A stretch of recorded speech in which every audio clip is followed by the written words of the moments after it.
حالانکہ تو آپ جوان تھے. ہاں ہاں، لیکن نہیں وہ کیمرے کا خوف، اچھا. وہ کیمرے کا ایک وہ تھا سائیکالوجیکل. اور وہ چیز جب میں نے ڈرامے میں دیکھا تو باقاعدہ اس میں آواز آ رہی تھی ٹک ٹک ٹک ٹک ٹک. لیکن ہوا یہ کہ اس پورے ڈرامے میں ہی صرف ابھر کے آیا، باقی سب لوگ جو ہے وہ پراپرلی یا تو تیار نہیں تھے یا کیا صورت حال تھی. وہاں سے مجھے کلک ملا، اور میرا جو دوسرا ڈرامہ تھا وہ ٹوٹو بھائی تھا. اشفاق صاحب مرحوم نے لکھا تھا. اشفاق صاحب مجھ پہ بڑے کریم، بڑے رحیم، بڑے پیارے انسان تھے، میرے بڑے گہرے دوست تھے، بڑے پیارے انسان. انہوں نے ٹوٹو بھائی لکھا. بس وہ ڈرامہ جو تھا وہ اتنی زور سے ہٹ ہوا کہ جب میں ڈرامے کے آن ایئر آنے کے بعد مال روڈ پر آیا تو چاروں طرف سے لڑکیوں اور لڑکیوں کا ایک ہجوم میرے چاروں طرف کا، آٹوگراف سر آٹوگراف سر آٹوگراف.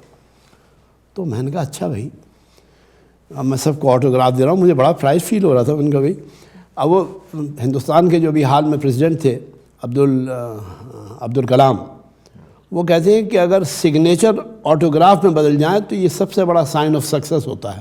اچھا. یہ سائن آف سکسیس مجھے 26 سال کی عمر میں مل گیا تھا کہ میں آٹوگراف سائن دے رہا تھا وہاں پہ لوگوں کو. یہ میرا اس طرح سفر ہوا. اور پھر اس کے بعد ظاہر ہے کہ پھر قلعہ کہانی ایک ڈرامہ آیا، سیریل آیا. اس کے اندر میں نے ایک ہندو کا رول کیا، ہندو جوتشی کا رول کیا. تو وہاں زینو کرٹک تھے ایک بہت بڑے، پاکستان ٹائمز میں لکھتے تھے. انہوں نے اتنا بڑا پورا پیراگراف میرے اوپر لکھا اور کہنے لگے باقر علی کو پاکستان ٹیلی ویژن نے after a long time has produced such a high calibre artist. بڑا زبردست میری تعریف میں انہوں نے لکھا. وہ کسی کے لیے ہندوستان ٹائمز نے، پاکستان ٹائمز میں زینو کرٹک تھے. اچھا. اور وہ کسی کی پرواہ نہیں کرتے تھے، سب کو کرٹک تھے بہت بڑے. صحیح. اب کرٹک کسی کی تعریف کر دے تو وہ میرے لیے بہت بڑا سرٹیفکیٹ تھا کہ مجھے اپروول مل گئی. اس کے بعد پھر میں نے بہت ڈرامے کیے. تقریباً میں نے پاکستان میں 45 سال میں 250 سے زیادہ ڈرامے کیے. اس کے بعد پھر میں 2000 کے بعد ایڈورٹائزمنٹ کا وہاں بڑا زور ہوا تو مجھے مختلف برانڈز کے لیے، پروڈکٹس کے لیے انہوں نے اپنا ایمبیسڈر بنا دیا کہ آپ ہمارے ایڈورٹائزنگ ایمبیسڈر ہیں، آپ اس کو کیجیے. یہ سلسلہ پاکستان ٹیلی ویژن کا.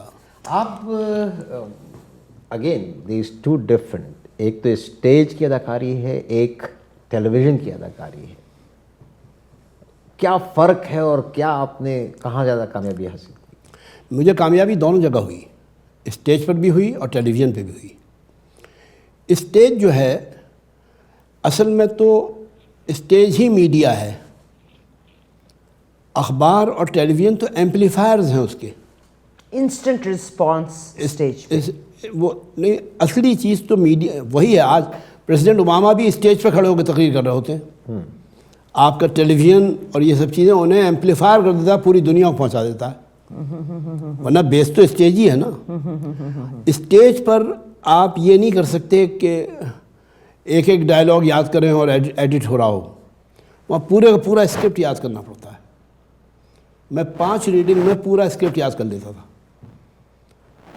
مگر اس کے اندر پھر اکثر ایسا بھی ہوتا ہے کہ فی البدی آپ کو کچھ کہنا پڑے. ہاں وہ اس کی پریکٹس ہو جاتی ہے. وہ آدمی بولتا ہے پھر وہ تو انسان جو انٹیلیجنس ہے نا. اور آپ کو میں بتاتی ہوں اسٹیج پہ بھی اور مزاح میں بھی، مزاح is a subject of an intelligent person.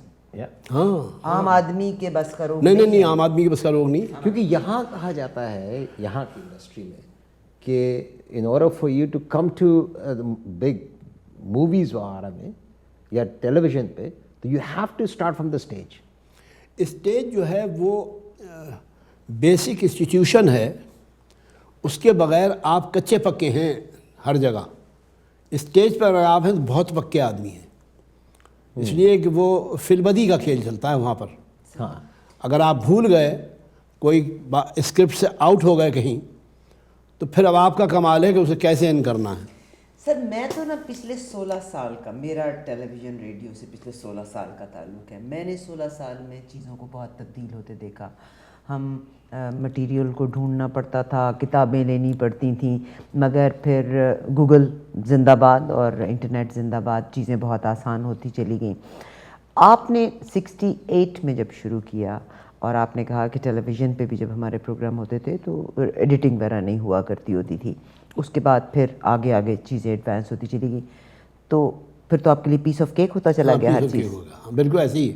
وہ اس کے بعد تو یہ ہونے لگا نا کہ ایک ڈائلاگ کے بعد کٹ، ایک ڈائلاگ کے بعد کٹ، وہ ایڈٹ ہو رہا ہے. لیکن شروع میں تو یہ نہیں ہو رہا تھا.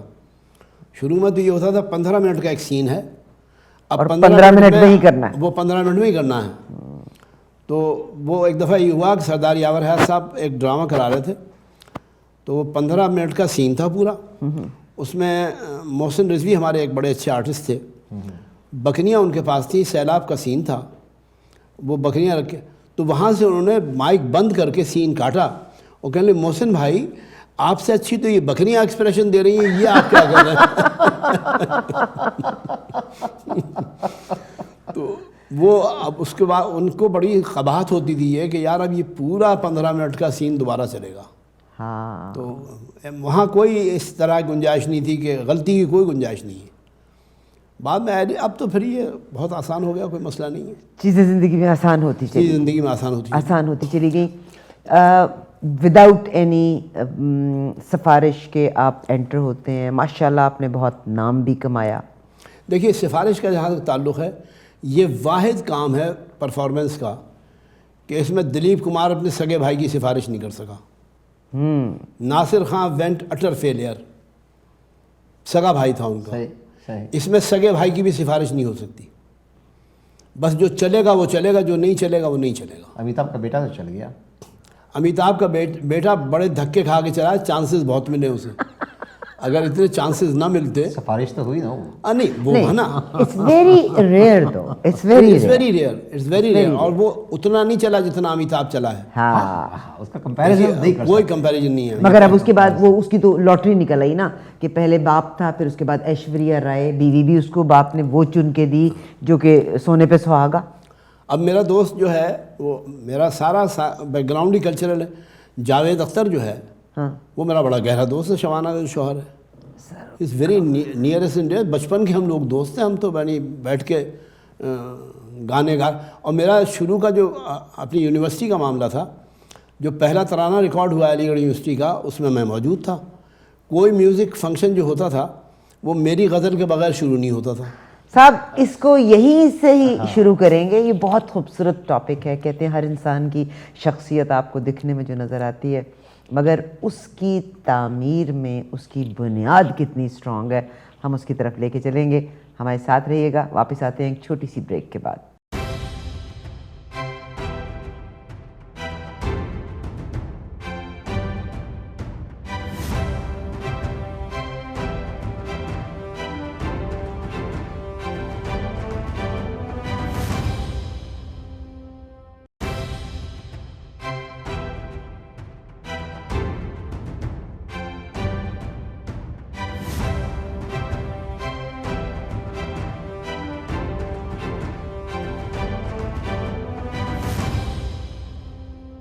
Welcome back. سر دیکھیے آپ کا میں نے آپ سے کہا نا کہ ہمیں آپ کا فیڈ بیک ضرور چاہیے ہوگا. آج دراصل میرے ساتھ والا ٹائر ذرا تھوڑا سا پنچرڈ ہے. نہیں غلط بات. قطعی طور پر پنکچرڈ نہیں ہے اینڈ فل ایئر ہے اس کے اندر. فل ایئر ہے، بلکہ کچھ ایئر کچھ زیادہ ہو گئی یہ کہتے ہیں آپ. کوئی گڑبڑ ہے، کوئی گڑبڑ ہے ضرور. بہرحال کہتے ہیں نا کہ انت نہ پلا ہنسنا تے انت نہ پلی چپ، انت نہ بلا برسنا تے انت نہ پلی تپ. جس کو میری یہ کہاوت سمجھ آ گئی ہے وہ مجھے ای میل کرے اور پھر آپ کے لیے ایک انعام بھی ہوگا. انعام ہوگا جادو کا ایک ڈبہ. کیا بات ہے. انت نہ پلا ہنسنا تے انت نہ پلی چپ، انت نہ پلا برسنا تے انت نہ پلی تپ. ہمارے ساتھ ہماری معزز اور قابل احترام شخصیت سید محمد باقر صاحب یہاں تشریف فرمائیں. سر آپ کی باتوں میں سے جو میں نے پک کیا، 1964 میں یو کیم ٹو لاہور. 68 آپ نے غلط کیا تھا. سنیے میں 1968 میں لاہور آیا تھا. لاہور 68 تو جتنا بھی آپ نے ابھی تک بتایا تو وہ رجسٹر نہیں ہوا سر. رجسٹر میں تھوڑا سا کیا ان کی کیمسٹری اور بایولوجی بہت اچھی ہے. اچھا جہاں پر میتھمیٹکس اور 68 میں آپ تشریف لائے. میں کنفیوز ہوں. 1947 میں پاکستان بنا, بہت سے لوگ ادھر آئے, بہت سے لوگ ادھر رہ گئے. 47 میں پاکستان بنتا ہے, مگر آپ 68 میں 47, 57, 67 21 سال کے بعد آپ آئے. What is this? اصل بات یہ ہے کہ ہندوستان میں جو میرا خاندان تھا اس کا ایک سرا ملتا تھا امبالے سے اور دوسرا سرا ملتا تھا یو پی میں ضلع بلند شہر سے. یہاں ہم کئی ہزار مربع کے زمیندار تھے یو پی میں, اور وہاں میری پوری جاگیر تھی جو مہاراجہ پٹیالہ کی سرحدوں سے ہماری جاگیر ملتی تھی.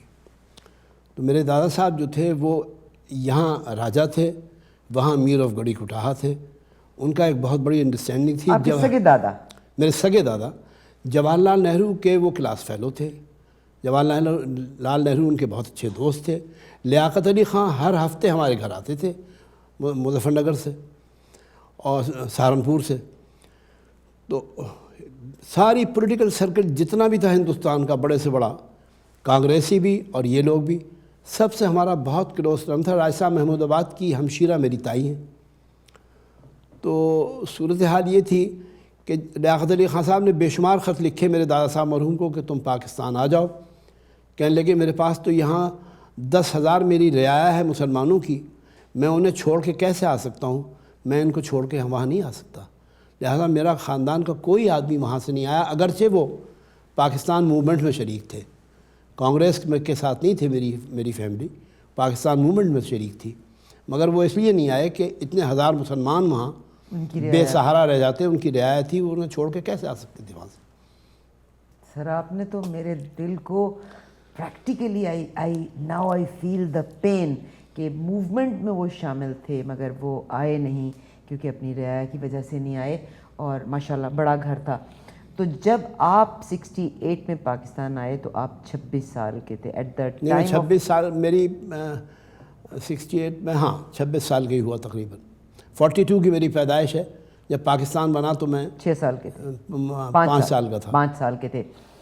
تو تب آپ نے اس سے پہلے کیا وہ میں جب پاکستان بنا آپ 6 اور 7 سال کے تھے.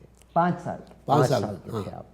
کچھ علم ہے آپ کو اس وقت کہ کیا ہو رہا تھا؟ مجھے میرے کچھ نہ شعور میں نہ تحت شعور میں. اچھا, مگر 26 سال کی عمر میں آپ اکیلے آئے تھے یا نہیں؟ میں آیا تھا, میری وائف اور میری نانی صاحبہ مرحومہ, ہم 3 آدمی آئے تھے. اچھا, ددھال کی فیملی ادھر رہ گئی تو نانی ماں آپ کے ساتھ؟ نانی ماں میرے ساتھ آئی تھی. ددھیال کی ساری فیملی میری. کیا چیز نے اور آپ کے تعلقات میں جاوید اختر صاحب بھی ہیں؟ نہیں, علی گڑھ میں میرا سب سے بڑا کنٹریبیوشن یہ ہے کہ نیشنل انٹیگریشن کے لیے میں نے وہاں ایک کلب شروع کیا تھا.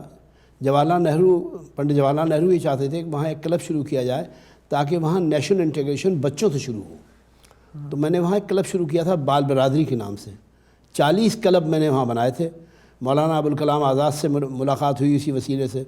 کئی ممبر آف پارلیمنٹ تھے جن کے گھر ہر وقت میرا آنا جانا تھا کیونکہ میں اس کو لیڈ کر رہا تھا. میں ہی سب کچھ کر رہا تھا پورے اس کے لیے. مقصد کیا تھا اس کا بچوں کو نیشنل انٹیگریٹ کرنا. سکھ, ہندو, عیسائی سب وہاں جو قومیتیں تھیں وہ بچوں کے ذریعے قریب آ سکتی ہیں نا. ان کے ڈفرینسز ختم ہو سکتے ہیں اگر بچے آپس میں ملنے جلنے لگیں تو وہ پھر ایک قوم کی شکل میں ایوالو ہوگا. یہ کانسیپٹ تھا کہ بچوں کے ذریعے قوم کو انٹیگریٹ کیا جائے, ملایا جائے, ان میں ڈفرینسز نہ ہوں, ان میں خرابیاں نہ ہوں. وہ ایک امپیکٹ آیا تھا نا ہندوستان میں پاکستان کے. Very intelligent thought. تو کس چیز نے آپ نے مطلب اتنے پنڈت جواہر لال نہرو سے آپ کے تعلقات تھے, آپ اتنے بڑے گھر سے تعلق رکھتے تھے, علی گڑھ یونیورسٹی میں آپ کی بڑی کنٹریبیوشن ہے, وہ بھی ذرا تھوڑا سا بتائیے. علی گڑھ یونیورسٹی میں ایک تو میوزک کے حوالے سے, ڈبیٹس کے حوالے سے, یونین کے حوالے سے اور اسٹیج پلیس کے حوالے سے بے شمار اسٹیج پلیس. میں تال کٹورا گارڈن میں جب انٹر یونیورسٹی یوتھ فیسٹیول شروع ہوا تو میں اسکول کا واحد لڑکا تھا جو دہلی گیا. وہاں جواہر لال نہرو نے سب سے پہلے, وہ بھی نیشنل انٹیگریشن کے لیے ہی, جتنی یونیورسٹیز تھیں انٹر یونیورسٹی یوتھ فیسٹیول کے نام سے ساری یونیورسٹی کے لڑکے اور لڑکیاں وہاں آتی تھیں. وہاں ڈرامے ہوتے تھے, میوزک ہوتی تھی, رات کو کھلے میدانوں میں، وہاں جاڑے کے دن ہوتے تھے تو وہاں انگیٹھیاں جلتی تھیں، وہاں سب لوگ ہلا گلا ایک طوفان مچا ہوتا تھا، تو وہ سب ہم انجوائے کرتے تھے وہاں، بڑا زبردست انجوائمنٹ تھی۔ کس چیز نے موٹیویٹ کیا کہ آپ نے اتنی سیٹلڈ، اور علی گڑھ یونیورسٹی کے بارے میں بلکہ آپ بتا رہے تھے اور بہت سے لوگ فخر محسوس کرتے ہیں کہ ہمارے بڑوں نے علی گڑھ سے پڑھا، علی گڑھ یونیورسٹی کے بارے اس میں کی زمین بھی آپ لوگوں نے دی تھی؟ علی گڑھ یونیورسٹی کے بارے میں سب سے بڑا معاملہ یہ ہے کہ سید احمد صاحب سب سے پہلے میرے گاؤں گئے تھے، اور میرے ہی ہم نام میرے سگڑ دادا تھے سید محمد باقر علی صاحب، وہ علی گڑھ کے اس میں موجود ہیں ہر جگہ پر، اور ان کا رائے صاحب میں یہاں کرنا چاہتا ہوں، ایک جگہ میں فیل ہو گیا، سید احمد خان صاحب نے کہ رائے صاحب میں یہاں شروع کرنا چاہتا ہوں، تو ان کا آپ کیجئے۔ تو علی گڑھ کا نام تھا تحصیل کول، یہ ضلع نہیں تھا، تحصیل تھی، تحصیل کول اس کا نام تھا۔ تو میرے دادا صاحب نے کہا کہ میں دامِ درم قدم سخن ہر طریقے سے آپ کی مدد کروں گا۔ تو ان کا اچھا ہی بتائیے کہ علی گڑھ اس کا نام کیا رکھا جائے تحصیل کول کا؟ کہنے لگے چونکہ آپ علم کے حوالے سے بات کر رہے ہیں تو باب العلم، باب المدینۃ العلم حضرت علی ہیں، تو اس کا نام علی گڑھ رکھ لیجیے آپ، حضرت علی کرم اللہ وجہہ، حضرت علی کرم اللہ وجہہ کی وجہ سے اس کا نام علی گڑھ رکھا گیا، علی کا گڑھ، تاکہ علم کی ابتدائی حالت۔ مجھے نہیں پتا، مجھے ذرا علم نہیں تھا اس چیز کا۔ ہم نے علی گڑھ، ہمیں تو یہ علم تھا کہ علی گڑھ اس علاقے کا نام ہی علی گڑھ ہے۔ نہیں، اس کا نام تحصیل کول تھا، اسے وہ تحصیل تھی، ضلع تو بعد میں بنا ہے۔ تو اس وقت انہوں نے 7 لاکھ روپیہ، اور اس زمانے یعنی 1887 کی، ہاں یعنی سید احمد صاحب کے انتقال سے 4-5 سال پہلے کی بات ہے، جب انہوں نے موومنٹ شروع کیا اسی وقت انہوں نے 7 لاکھ دیے، 1880 کچھ کی بات ہے یہ، 7 لاکھ روپے دیے، اور کافی بڑی طویل عریض زمین دی وہاں ہماری، علی گڑھ میں بھی ہماری زمینیں تھیں، یعنی تحصیل کول میں بھی، اور تحصیل خرجہ میں بھی جو ضلع بلند شہر سے تعلق رکھتی ہے، وہاں ہمارے گاؤں تھے، یہاں بھی ہمارے گاؤں تھے۔ تو بہت بڑا علاقہ زمین کا ڈونیٹ کیا کہ آپ اس کو، وہ پہلے بجٹ سیکرٹری ہیں علی گڑھ مسلم یونیورسٹی علی گڑھ کے، میرے دادا صاحب، میرے سگڑ دادا، وہ علی گڑھ کے پہلے بجٹ سیکرٹری ہیں۔ تو علی گڑھ کا موومنٹ سارا میرے گھر سے شروع ہوا ہے ایکچولی، لیکن وہ چونکہ وہ شہرت وورت کے حق میں تھے نہیں، اس لیے وہ بالکل بیک پہ رہ کر انہوں نے بھرپور مدد کی اس پورے موومنٹ کی۔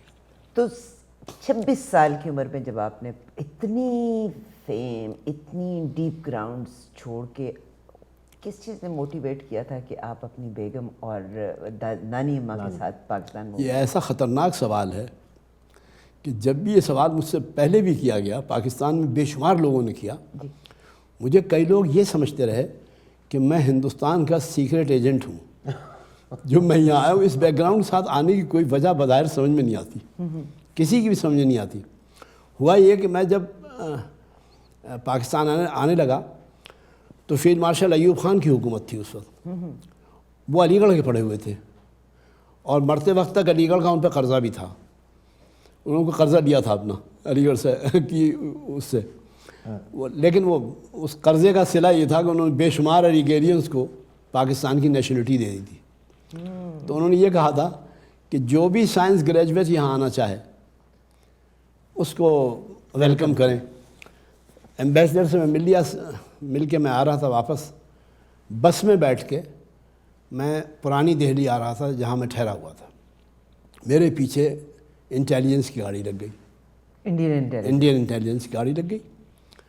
جب میں اترا بس سے تو وہ انہوں نے مجھے پکڑ لیا، اس میں DIG تھے، بڑے رینک کے لوگ تھے، انہوں نے کہا آپ گاڑی میں بیٹھیے، ہم نے آپ کے کچھ انٹروگیشنز کرنے۔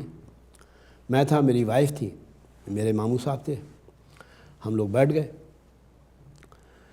تو وہ کہنے لگے دہلی میں آپ کس کو جانتے ہیں؟ کسی کو جانتے ہیں آپ دہلی میں؟ میں نے کہا اوپر سے چلوں یا نیچے سے؟ تو کہنے لگے چلیے اوپر سے چل لیجیے۔ میں نے کہا ایسا کریں راشٹرپتی بھون لے چلیں گاڑی، پریزیڈنٹ ہاؤس۔ میں نے کہا راشٹرپتی بھون لے چلیں۔ اس نے DIG نے پیچھے مڑ کے دیکھا کہ راشٹرپتی بھون، یہ آدمی کہاں سے کیا بات کر رہا ہے؟ کہنے لگے آپ جو کہہ رہے ہیں ڈو یو مین اٹ؟ میں نے کہا سر یہ تو وہاں جا کے پتہ چلے گا کہ یہ مین ہے کہ نہیں ہے۔ چونکہ میں بچپن ہی سے ڈاکٹر ذاکر حسین صاحب جو پریزیڈنٹ تھے انڈیا کے، ان کے گھر کھیلتا تھا، انہیں دادا کہتا تھا، وہ مجھے اچھی طرح پہچانتے تھے, پوری طرح جیسے فیملی ممبرس کو پہچانتے ہیں اسی طریقے سے.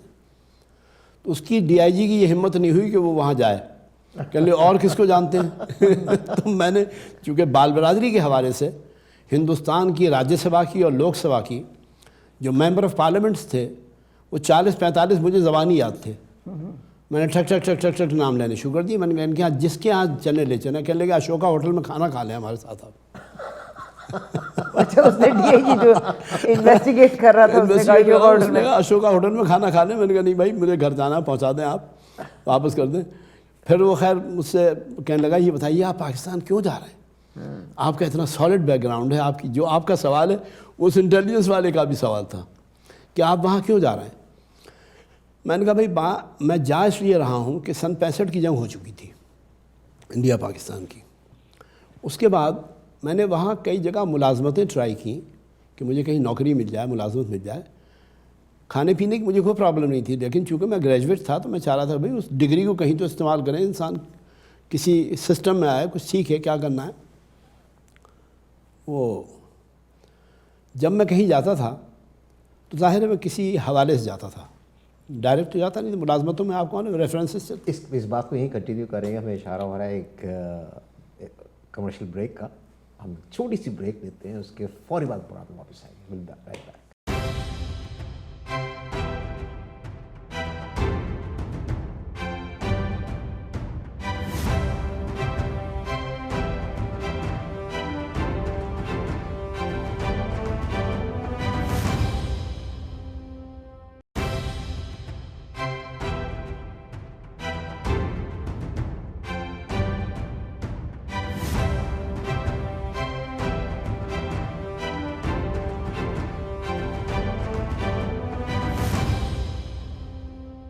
دیکھیے صاحب, ہم مزید آڑے آنے کے بجائے آپ اپنی بات کو کنٹینیو کیجئے گا. وہ جو سوال آپ نے مجھ سے کیا وہی سوال انٹیلیجنس, آپ کی انٹیلیجنس کتنی ہائی ہے, اور ہر انٹیلیجنٹ آدمی یہ پوچھے گا کہ اتنے سالڈ بیک گراؤنڈ کے باوجود تم یہاں کیوں آئے.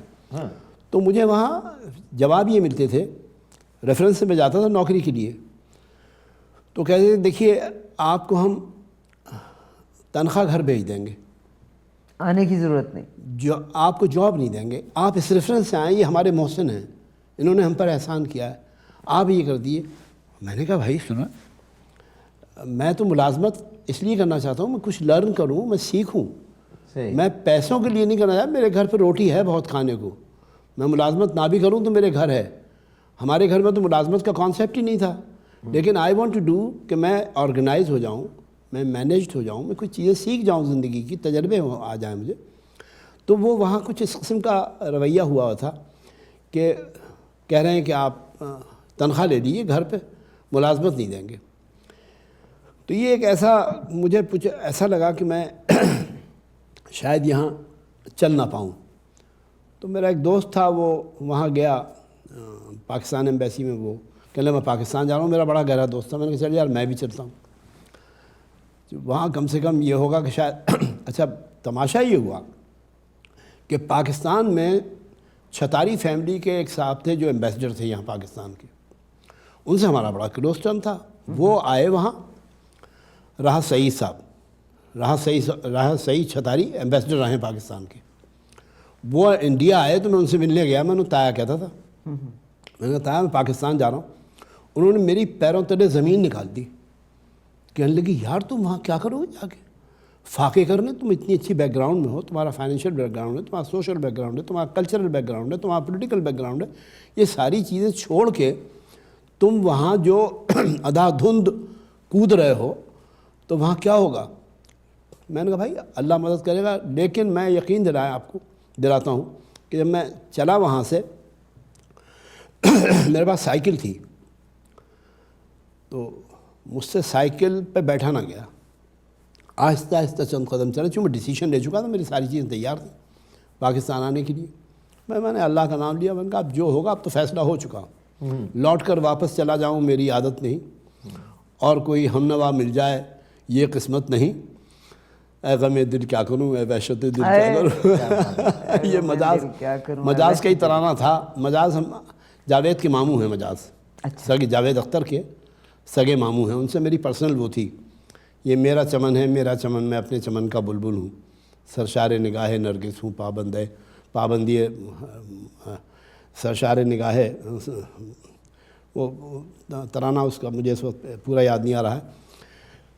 یہ میں گایا گروپ میں، ہم نے پہلا ریکارڈنگ جو ہوئی تھی ان کے گانے کی ہوئی تھی، یہی ترانہ تھا ان کا.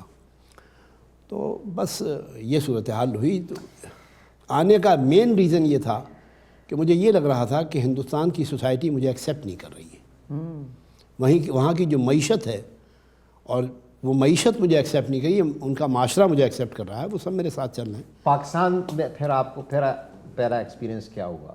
کیا پڑھانا شروع کیا؟ پاکستان آتے ہی میں نے پہلا فیصلہ یہ کر لیا، چونکہ میرے ذہن میں ایک بات تھی اور بڑی امپورٹنٹ ہے، میں اس کو بطور میسج یہاں دینا چاہتا ہوں کہ یہ امیگرنٹس لینڈ ہے کینیڈا. میں نے یہ دیکھا کہ جتنے سکھ پاکستان سے ہندوستان گئے تھے 98% لوگوں نے ملازمت نہیں کی، سب نے اپنا کام کیا. قائد اعظم نے بھی مشورہ دیا تھا پورے پاکستان کے لوگوں کو جو امیگرنٹس تھے پاکستان آئے تھے ہندوستان سے، اپنا کام کرو، خوش بھی رہو گے اور خوشحال بھی. کیونکہ امیگرنٹ کے لیے سب سے بہترین کام یہ وہ کہیں بھی جائے دنیا میں کہ وہ اپنا کام کرے، نوکری نہ کرے. یہ لوکلز کا رائٹ ہوتا ہے. آدمی وہاں جا کے کام کرے، اس کام کرنے کا نتیجہ یہ ہوتا ہے کہ وہیں کے لوگ آپ کو کام کرنے والے آپ کے ساتھی مل جاتے ہیں، تو آپ کی وہاں ایسوسیشن بلڈ ہو جاتی ہے، آپ کی وہاں جان پہچان بڑھ جاتی ہے، آپ کی محبتیں بڑھ جاتی ہیں، کیونکہ آپ نے روزگار مہیا کر رہے ہوتے ہیں.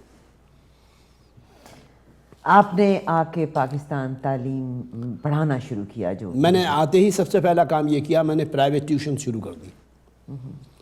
مجھے کسی جگہ نوکری نہیں ملی، میں نے پرائیویٹ ٹیوشن شروع کر دی، اور اسی پرائیویٹ ٹیوشن کے حوالے سے مجھے ٹی وی میں انٹروڈکشن ملا.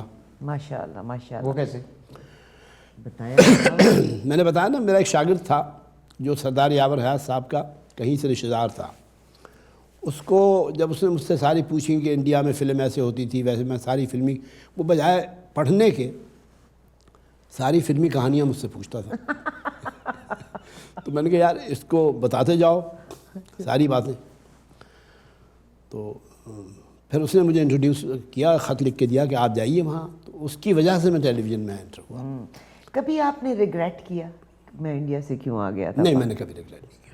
سر میں کہتی ہوں آپ جیسے لوگ بہت خوبصورت لوگ ہیں، آپ جیسے لوگ ہمارا سرمایہ ہیں. آپ نے اتنا خوبصورت زندگی انڈیا میں چھوڑ کے پاکستان میں آئے، اور آج آپ یہ لفظ کہہ رہے ہیں کہ آپ نے کبھی ریگریٹ نہیں کیا. میں نے کبھی ریگریٹ نہیں. آپ ہمارا آپ کو کامیابی بھی تو ایسی ملی نا پاکستان نے مجھے بہت دیا ہے. پاکستان میں ٹی وی کے حوالے سے مشہور ہوا، میں نے بینک میں بہترین نوکری کی، میرے 2 بچے CSS افسر ہوئے، میں وہاں کمرشل جرنلسٹ ہوا، چیف ایڈیٹر پبلشر تھا ایک میگزین کا، بینکنگ بزنس ڈائجسٹ. اس کے حوالے سے سارے منسٹر سے میرا ملنا جلنا ہوا. زید بھٹو سے میں ملا، میاں نواز شریف سے میں ملا، اور 1-2-3 پرائم منسٹرز کا تو میں اسپیچ رائٹر بھی رہا ہوں. زید بھٹو کی بات کی آپ نے، بھٹو صاحب کی. جی، بھٹو صاحب کی ملاقات کے بارے میں بتائیں آپ. بھٹو صاحب سے میری ملاقات ہوئی. میں بینک میں مجھے جو میرے زونل ہیڈ تھے وہ پریشان کر رہے تھے. ہوا یہ کہ میں نے ایک ڈرامہ کیا، اس میں میں نے مہاجر کا رول کیا، اور مہاجر کا رول میں نے نگیٹو رول کر دیا. اب وہ بھی مہاجر تھے، میں بھی مہاجر تھا، اور ہم ایک ہی تحصیل کے رہنے والے تھے. اچھا. یو پی کی ایک ہی تحصیل کے، وہ میری تحصیل خرجہ کے رہنے والے تھے. انہوں نے مجھے بلا کہا کہ یہ ڈرامہ تم بند کرو، اس کے اندر تم مہاجروں کی کھالو زیڑو. تو میں نے کہا یہ فیروزپور کے مہاجر ہیں، یہ یو پی کے مہاجر نہیں ہیں. مہاجر جہاں کہیں کے بھی ہوں، لیکن مہاجرین میں سارے جو ہیں فرشتے نہیں ہیں، ان میں ویسے لوگ بھی ہیں، نگیٹو لوگ بھی ہیں. صحیح. تو اب میں تو ایکٹر ہوں، مجھے تو اگر یہ بادشاہ کا رول دیں گے تو میں بادشاہ سے کنونس کروں گا، اور مجھے بھنگی کا رول دیں گے تو بھنگی کا کروں گا، مجھے پازیٹیو رول دیں گے پازیٹیو کروں گا، نیگیٹو دیں گے نیگیٹو کروں گا. میں تو آرٹسٹ، میں اسی رول میں ڈھل جاؤں گا. خیر وہ مجھے منع کر رہے تھے، اس کی وجہ سے انہوں نے مجھے میرے ساتھ وہ کی. میں زید بھٹو کے ساتھ اٹیچ ہو گیا تھا پولیٹیکلی. پھر میں راولپنڈی گیا اور میں نے اپروچ کی، میں ملاقات ہو گئی میری بھٹو صاحب سے. جب بھٹو صاحب سے بھی ملاقات ہوئی تو وہ دھاریوں دار سوٹ پہنے ہوئے تھے، اور بڑا ہینڈسم گرینڈ آدمی تھا، کوئی شک نہیں، انٹیلیجنٹ آدمی، ذہین انسان. انہوں نے بہت ہی سیریس فیس کے ساتھ مجھے ڈرانے اور خوفزدہ کرنے کے، بھائی میں پرائم منسٹر سے ملا تھا، مذاق تھوڑی ہے، اور وہی اتنا دھاسو دبدبے والا پرائم منسٹر. تو میں نے ان سے جو جملہ کہا اس پہ وہ پورے پورے کھلکھلا کے ہنس پڑے. ریورس کر دیا میں نے کہا sir you are a landlord and I am a landless lord but we both are lords. We both are lords. So we both are lords. اور اگین کہ how what is your family back ground. میں نے کہا آپ کے والد صاحب جہاں جس ریاست میں جوناگڑھ میں وزیر اعظم کا عہدہ رکھتے تھے وہاں میرے دادا صاحب بھی جایا کرتے تھے. میرے دادا صاحب آپ کے والد صاحب آپس میں بہت قریبی دوست تھے. صحیح. تو یہ حوالہ تھا. آپ جیسا شخص جو آپ نے بھٹو صاحب کے ساتھ بھی کام کیا مگر آپ کسی ایک پارٹی سے افیلیٹڈ نہیں رہے، اپنی زبان، اپنے کردار، اپنے الفاظ، اپنی تعلیم کی بدولت آپ نے بہت سے پاکستان کے پریزیڈنٹس ہیں ان کے لیے تقاریر بھی لکھی. میرا سنیں میں اس قوم کی حیثیت سے اپنے وطن سے پیار کرتا ہوں. آئی لو پاکستان اس لیے کہ میرا ملک ہے، میرا گھر ہے. And we all love you sir, we all love you. قسم سے غلط نہیں کہتی، میرا دل بھرا ہے آپ کی بات چیت سننے کے بعد. ہمیں سب کو پاکستان سے محبت بھی ہے اور خدا کرے کہ آپ جیسے لوگ ٹیلی ویژن کی اسکرین پہ ہمارے ساتھ رہیں تاکہ وطن کی اس محبت کو ہم ابھارتے رہیں. آپ کے 2 بچوں نے وہاں سے CSS کیا، آپ نے خود آج پاکستان کا لفظ پڑھے. مستقبل کیسے آپ دیکھنا چاہتے ہیں؟ یہ میرا مستقبل ہے. میرا گرینڈ سن ہے حمزہ علی. یہ اس کے اندر میں اپنے آپ کو اپنی جوانی دیکھ رہا ہوں. یہ ایکٹر بنے گا. اچھا. اس کے لیے میرا ڈریم ہے یہ کہ یہ ہالی ووڈ میں ایکٹنگ کرے گا. اس لیے انگریزی مجھ سے اچھی بولتا ہے. حمزہ آپ کو ایکٹنگ کا شوق ہے؟ کچھ ڈائلاگس پتہ ہیں آپ کو؟ اگر آپ نے کہا کوئی دادا جان کے کوئی پروگرامز آپ نے دیکھے؟ دیکھا. اچھا چلو دادا جان کا کوئی آپ بول سکتے ہو ڈائلاگ؟ نہیں. کوئی اور کسی ایک انگلش فلم کا کوئی ڈائلاگ بول سکتے ہو؟ ہاں بول دو. Nothing is impossible if you can't do it. Oh, nothing is impossible if you can do. Wow. Is this a lesson to me or is it یہ a اس نے dialogue? وہی والی بات کی جو کہ دادا نے کی تھی کہ you are a landlord and I am a landless. Both are lords. Common factor is we both are lords. What are you doing to become an actor? School میں پلیز کرتا ہوں. میں نے ابھی ایک performance کیا talent شو کے لیے، تو میں فارورڈ لک کرتا ہوں میں ون کروں. بعد میں ایکٹرز مجھے اور ڈائریکٹرز مجھے کال کریں، اس لیے ٹی وی اور یوٹیوب پہ جائے گا وہ ٹیلنٹ شو. تو ٹیلنٹ شو آپ نے کیا کیا؟ آپ نے میں اپنے ماؤتھ کے ساتھ بیٹس بنا سکتا ہوں. Can you do it now? کرو.